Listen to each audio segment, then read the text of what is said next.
Hi everyone, good morning. कसे आहात तुम्ही सर्व? मजेत ना? अपेक्षा करते की तुम्ही सगळे मजेतच असाल. मी जोशी स्वागत करते तुमचं माझ्या यूट्यूब ब्लॉगमध्ये.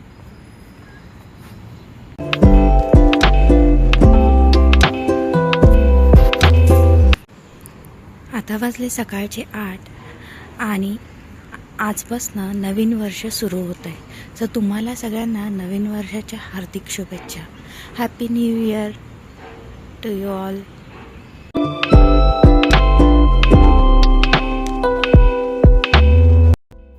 आम्ही निघालो होतो भाजी मार्केटला.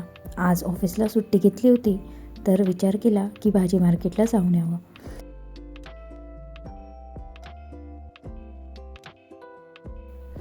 भाजी घेतली आणि घरी जायला निघालो. रस्त्यातच गणपती मंदिराजवळ मोदकचा स्टॉल होता. आज नवीन वर्ष होतं म्हणून मंदिरात फार गर्दी पण होती आणि मोदकचा स्टॉल पण लागलेला. मग काय तिकडून गरमागरम उकडीचे मोदक घेतले. घरी आलो, गणपती बाप्पा आणि स्वामी समर्थांना नैवेद्य दाखवला. मग काय आज नवीन वर्ष होतं, मला विचार केला की श्रीखंडपुरी आणि बटाट्याची भाजी बनवायची.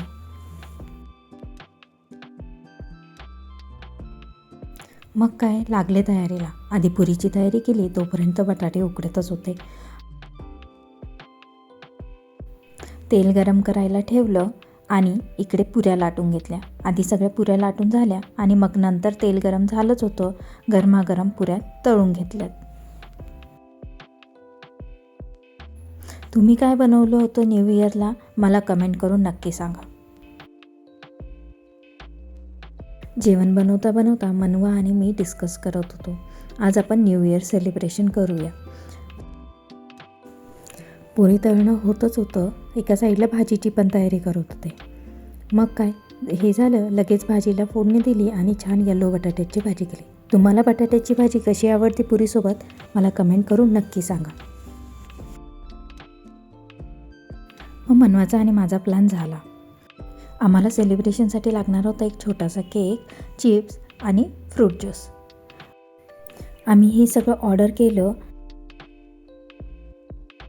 तोपर्यंत पुऱ्या पण झाल्या होत्या आणि भाजी पण ऑलमोस्ट रेडी होतच आलेली.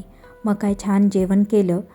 मार्केटमधून येताना श्रीखंड घेऊन आलेलो. मग आजचा बेत मस्तच झाला.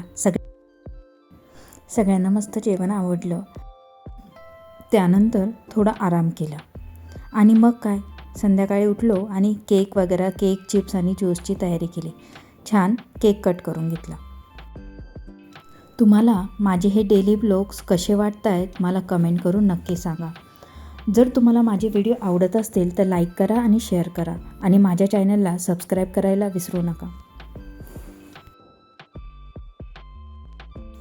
Thank you for watching the video. चला तर मग भेटूया पुढच्या व्लॉगमध्ये. तोपर्यंत bye, take care, see you soon.